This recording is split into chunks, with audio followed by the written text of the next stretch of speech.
teman-teman, saat itu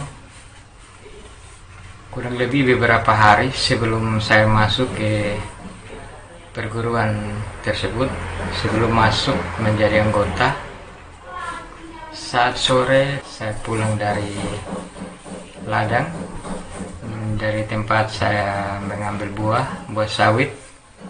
Pada saat pulang, saat itu hujan lagi gerimis.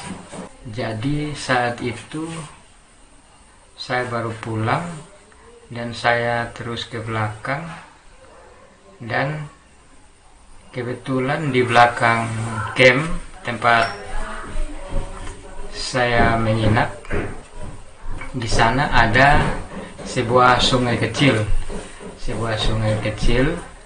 dan ada juga hutan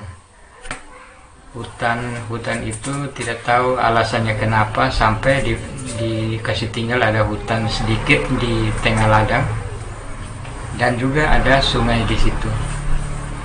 Dan pada saat itu tanpa disadari atau tanpa saya duga, saya melihat ujung pelangi. Jadi saat itu biasanya kita melihat pelangi itu hanya dari kejauhan. Dari kejauhan ada seperti warna merah, kuning, hijau. Hanya kita melihat dia melingkar di atas langit. Namun yang saya lihat saat itu berbeda. Saya melihat ujung pelangi. Saat itu kurang lebih jaraknya sekitar 50-an meter dari tempat saya berdiri sampai ke sungai tersebut. Jadi 3 warna pelangi itu ujungnya, yang saya lihat itu ujung pelangi. Jadi ujung pelangi itu jatuh tepat di sungai. Saya melihat dengan jelas ada warna merah, kuning, dan hijau. Ada salah satu teman di situ juga duduk, dan saya bilang, kamu lihat itu pelangi, ada ujungnya, ujung pelangi turun di sungai itu. Dan saya meminta teman saya untuk melihat, dan dia bilang, mana, dia tidak melihat itu pelangi. Namun saya merasa hanya saya sendiri yang melihat, karena saya melihat ujung pelangi ada warna merah, kuning, dan hijau tepat jatuh di sungai tersebut. Namun karena keadaannya saya pun tidak paham, saya pun tidak tahu kalau itu suatu pertanda buat saya. Jadi saya membiarkan saya anggap mungkin itu hanya pertanda alam biasa. Jadi setelah itu beberapa hari kemudian, saya hobinya menyanyi lagu-lagu rohani. Jadi saat itu pas maghrib, sekitar jam 6 maghrib, saya mengambil gitar, lalu saya duduk di belakang rumah di luar mau menyanyi lagu rohani.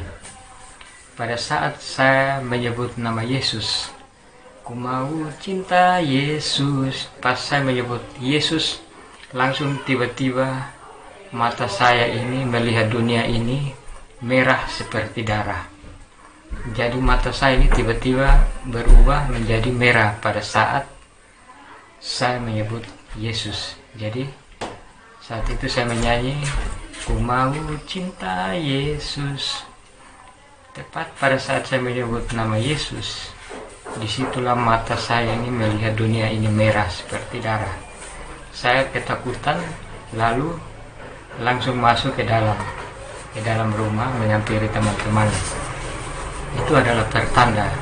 Saya menceritakan kepada teman-teman, namun mereka pun bilang, wah, itu pertanda apa lagi? Saya juga diberikan mimpi sebelum saya masuk ke perguruan ilmu gaib tersebut. Tepat jam 12 malam, saya bermimpi Tuhan Yesus turun ke 2 buah rumah gelap ini dalam mimpi, ke dalam 2 buah rumah gelap. Kemudian Yesus masuk ke salah satu rumah, dan rumah itu, pokoknya kedua rumah itu sangat gelap gulita. Tapi yang saya melihat wajah Yesus itu seperti gambar, dengan bajunya seperti berwarna perak, dan ada selempang di bahu berwarna biru. Jadi di dalam mimpi saya, saat Yesus sudah masuk ke salah satu rumah gelap itu, dan saat ia keluar dan hendak naik kembali ke surga, saya keluar di dalam mimpi.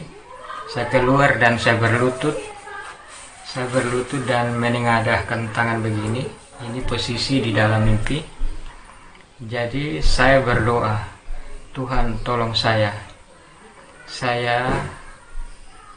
ada penyakit di dalam tubuh saya, tolong sembuhkan saya.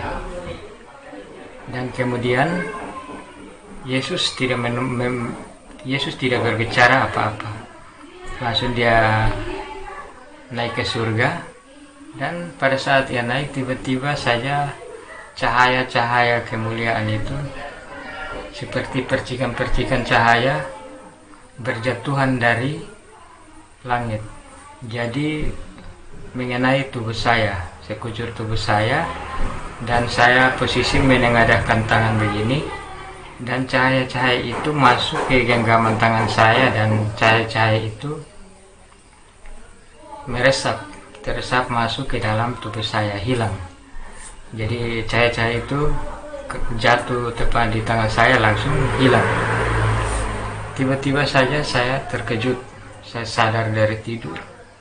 Dan pada saat sadar, saya merasa, wah, hati saya ini sangat gembira, karena pertama kali saya bermimpi Tuhan Yesus seumur hidup saya. Baru kali itu saya bermimpi Tuhan Yesus. Dia pada saat naik ke surga, cahaya-cahaya itu, pokoknya cahaya-cahaya itu sangat indah, berjatuhan ke tubuh saya. Ada juga yang masuk ke genggaman tangan saya, dan saya merasakan masuk ke dalam tubuh saya. Jadi itu teman-teman, 3 pertanda sebelum saya masuk ke perguruan ilmu gaib tersebut. Ada juga pertanda-pertanda lain, namun di sini saya menceritakan 3 pertanda, sekiranya bisa menjadi suatu motivasi untuk kita semua bisa menambah iman dan keyakinan kita kepada Tuhan. Ini sebagai pedoman dasar saya secara pribadi, bahwa saya sudah ditunjuk Tuhan atau sudah ditentukan oleh Tuhan untuk melalui semua itu, untuk menerima kekuatan karunia saya dengan jalan seperti itu. Saya hanya meminta kepada rekan-rekan para pemimpin-pemimpin gereja agar jangan merendahkan atau menolak orang-orang yang merasa diri atau mengakui diri sebagai seorang yang memiliki kemampuan berkarunia, karena bukan keinginan mereka untuk menjadi penyesat, tetapi karena keinginan mereka untuk selalu dekat dengan Tuhan, untuk selalu hidup dalam kebaikan, walaupun tidak sempurna, namun hati dan pikiran mereka selalu dekat dengan Tuhan. Itulah kenapa mereka dipilih untuk mendapatkan kekuatan karunia. Apapun jenis karunianya, entah untuk menyembuhkan atau untuk mendoakan hal-hal lain tentang berbagai persoalan kehidupan umat manusia, kita harus menerimanya. Memang ada hamba-hamba Tuhan, orang-orang yang mengaku berkarunia, namun kelakuannya tidak benar. Namun kita harus mengerti tentang keadaan, bahwa jika seorang yang berkarunia, mengaku berkarunia, namun kelakuannya masih tidak wajar, maka itu ia lalai untuk melakukan kebaikan. dia tidak bisa mengendalikan diri untuk mengikuti kehendak Tuhan, untuk dia melakukan hal yang baik. Namun keinginan dagingnya lebih mengawasinya, sehingga dia tidak mengendalikan diri, sehingga ia melakukan hal-hal yang tak wajar. Orang yang berkarunia, kelakuannya itu secara selalu baik.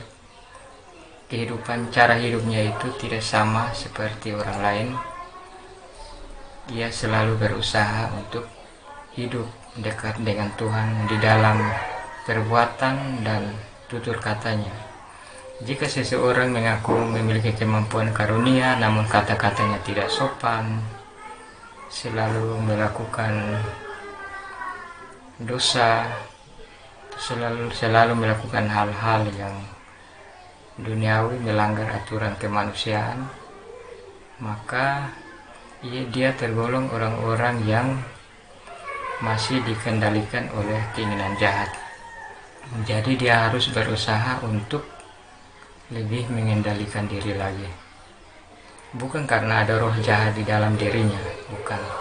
Karena dia belum bisa mengendalikan dirinya untuk menjadi lebih baik. Memang ia memiliki kemampuan karunia, namun kemampuan karunia itu harus dikendalikan oleh diri pribadi secara manusia.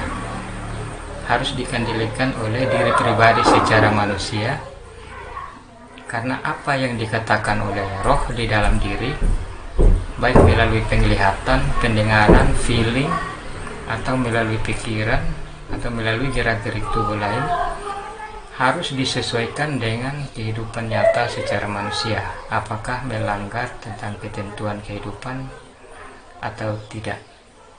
Terima kasih teman-teman sudah menonton video saya sampai selesai. Jika ada usul saran yang positif, silakan tuliskan di kolom komentar.